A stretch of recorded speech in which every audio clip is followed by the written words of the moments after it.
valor da aceleração gravitacional na Terra é sempre igual a 10 metros por segundo ao quadrado, tá? Então, a gente vai colocar isso naquela formulazinha, né? Força-peso é igual a massa vezes aceleração gravitacional.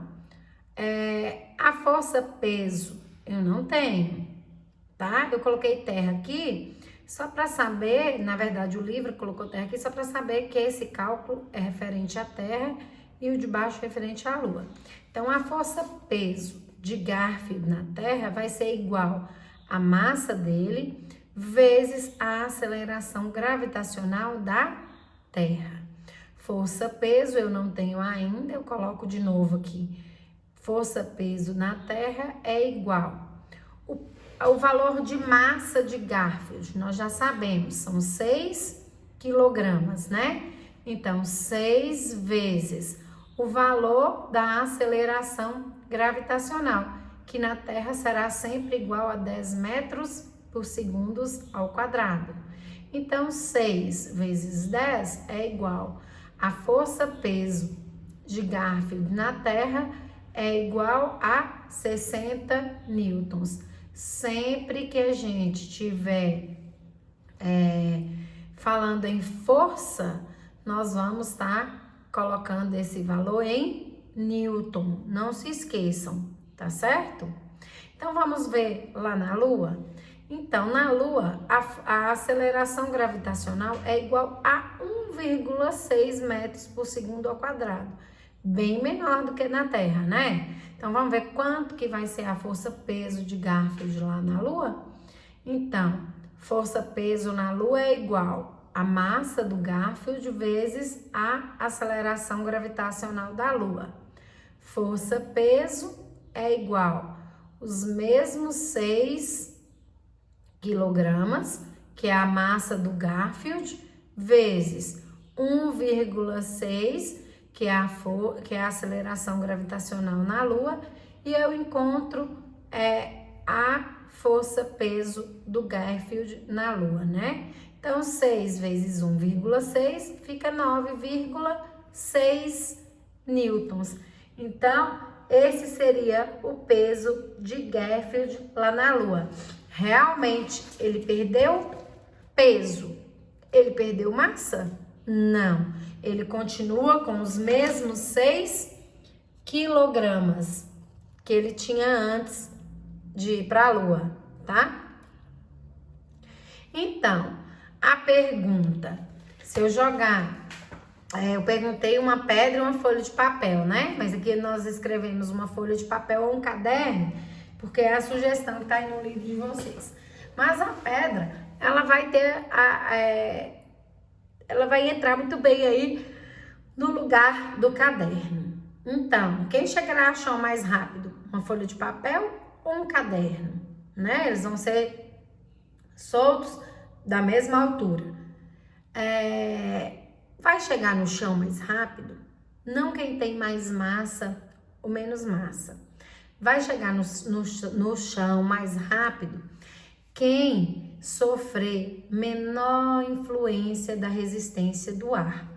O ar, nós sabemos que existe uma atmosfera também ao nosso redor. E essa atmosfera vai influenciar aí nessa queda. Então, o corpo que sofre uma menor influência chega mais rápido. O corpo que sofre uma maior influência, ele vai demorar mais tempo para chegar no solo. Por quê? Porque às vezes é como um paraquedas, né? Pensa em uma pessoa em queda livre. Uma pessoa em queda livre que pulou de um avião. Aqui, ó. A pessoa que pulou de um avião. O que acontece? Ela vai sofrer a ação dessa aceleração da gravidade. Quer dizer, a força da gravidade vai puxar ela para a Terra. E, dependendo da massa dela, cada uma que tem a sua massa, né? Eles vão cair de acordo com a resistência do ar. A posição que eles fizeram aqui, ó, é uma posição que faz com que tenha uma maior resistência do ar, diminuindo essa aceleração. Quando eles abrirem o paraquedas, esse contato do paraquedas com a resistência do ar vai ser ainda maior, vai diminuir ainda mais a aceleração dessa pessoa.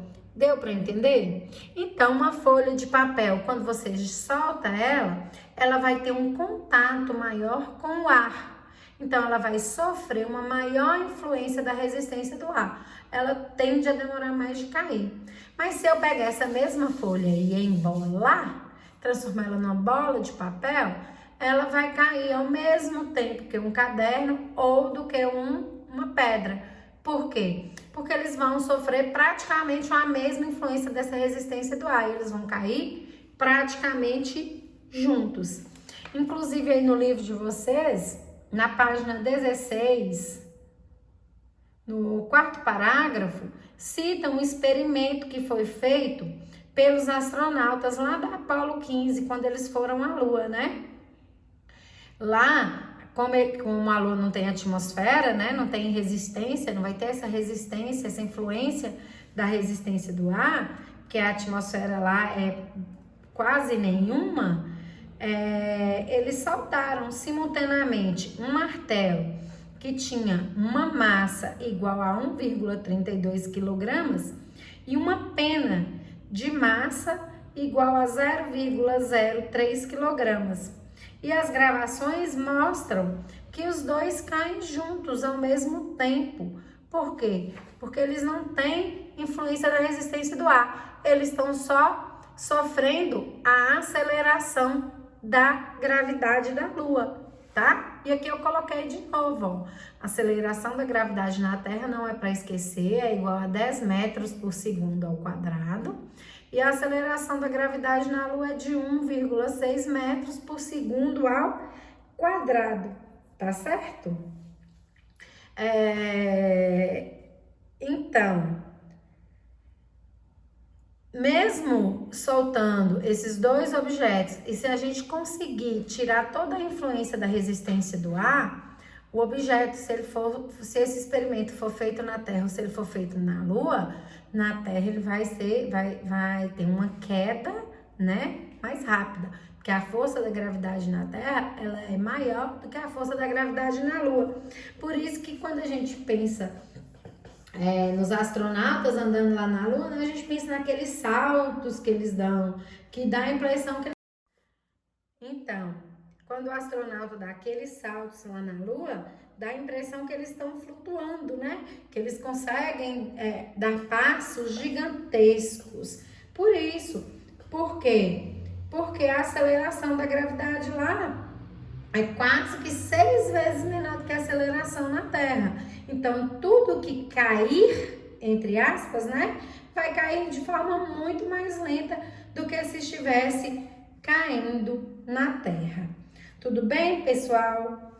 Então, não é para esquecer que a aceleração da gravidade depende da massa, né, e do astro e da distância até o seu centro.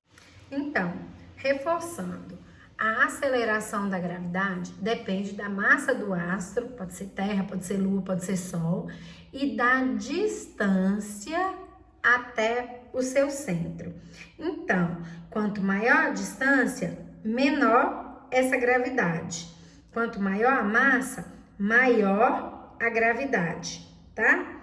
Mesmo pensando em tamanho, a Terra ela tem uma massa muito maior do que a Lua. Por isso, a sua gravidade vai ser sempre maior. Tudo bem? Tem dúvidas? Se tiver dúvida, já sabe. Tem que me mandar uma mensagem no WhatsApp, tá? Então, balanças e dinamômetros. Balança eu conheço. E dinamômetro, o que é isso? Na verdade, muitas vezes a gente conhece o dinamômetro e não conhece as balanças. Porque as balanças são esses objetos aqui, ó. As balanças, elas têm a função de medir a massa de um corpo. comparando com outra massa já conhecida. Então, olha aqui, ó. Essas aqui são exemplos de balança. Balança, né? De um lado para o outro. Então, o que é que eu faço? Eu tenho esses pesos aqui, ó, que eles já são conhecidos, já tem o seu valor de massa conhecido. Então, eu coloco eles de um lado, coloco o produto do outro, para conseguir medir a massa de um objeto. Então, nós já entendemos que no dia a dia, nós vamos continuar ouvindo. Ganhou peso, perdeu peso, qual o peso desse bolo, qual me dá, pesa para mim essa carne. Mas nós já entendemos que as balanças, na verdade, elas não medem peso, elas medem a massa. E aqui nós temos exemplos de balança, porque uma balança ela tem que comparar uma massa com outra já conhecida, tá certo? E na linguagem científica, nós já vamos saber o que é massa e o que é peso, né? E vamos entender, já que na linguagem científica, esses termos são utilizados de formas mais rigorosas do que no dia a dia. Tudo bem? Então, usar uma frase, eu estou pesando 62 quilos, eu estou pesando 50 quilos, eu peso 45 quilos, o meu peso está acima do que deveria, o meu peso está abaixo do que deveria.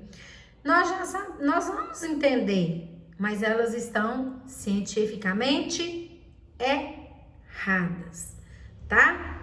Elas estão cientificamente erradas. No uso do cotidiano, está correto, mas cientificamente ela está errada. É isso que eu quero que vocês fixem, tá certo? Então, aqui eu tenho a balança que faz a medida da massa comparando com outra já conhecida. Isso aqui a gente também chama de balança, não é verdade? Mas isso, na verdade, não é uma balança. É o que eu apresentar para vocês como dinamômetro, tá? O dinamômetro, ele mede a força, peso, né? Ele sim vai medir o peso. Muitas vezes, esses objetos medem essa força-peso e depois elas convertem para um equivalente em massa. Então, ela vai medir a força-peso de uma carne e aqui vai aparecer pra gente essa transformação. Então, isso que a gente chama popularmente de balança, que tem lá na farmácia, que a gente sempre sobe, na verdade, o nome correto para ela, o nome científico dela é dinamômetro, tá bom? E ela vai medir a força, né, com que a gente está sendo atraído pela gravidade e depois ela transforma isso em massa. Tudo bem? Então, para casa, vocês vão ter que resolver a página 18 do livro didático de vocês, resolver as questões de 1 até a 7 da hora do estudo, tá? Esse M aqui, ele tá equivocado, tá? Não existe ele, não. Então, as questões de 1 até a 7 da hora do estudo. E vocês vão resolver também as páginas 10 e 11 do caderno de atividades, ok? Eu pretendo fazer essas correções através de uma live no Portal On, porque agora o Portal On colocou lá uma sala para a gente poder fazer essas aulas, tá certo? Então, provavelmente, nossa aula de quinta-feira vai ser uma live. Mas, de qualquer forma, eu vou estar postando essa resolução, porque se alguém tiver algum problema, se nós não conseguirmos fazer a live, vocês vão ter um vídeo aula ou o gabarito desses exercícios para estudar. Porque a nossa próxima aula vai ser na terça-feira, 10/6/2020. Então, nós vamos ter aula. Vocês estão tendo essa aula hoje. Nós vamos ter a aula da live para correção. E na terça-feira a gente já vem fazendo a avaliação, tá? A avaliação vai ser cobrado o conteúdo da página 2 à página 18 do livro didático de vocês. Mas eu sugiro que vocês, além de estudarem pelo livro, assistam as outras videoaulas, essa e as outras videoaulas. Vocês conseguem abrir todas as videoaulas, né, desde lá do primeiro bimestre. Vocês assistam as videoaulas, leiam o livro de vocês, revejam os exercícios, tá? Para a gente poder fazer a nossa avaliação. Tudo bem, pessoal? Então, a nossa aula termina por aqui. As dúvidas, vocês me mandem mensagem no WhatsApp, inclusive na hora da resolução dos exercícios. Tentou resolver, não conseguiu, ficou com dúvida? Me manda uma mensaginha, porque rapidinho eu consigo responder para vocês. Às vezes eu não vejo na mesma hora, mas eu vejo depois e sempre respondo. Tudo bem? Então, bons estudos para vocês.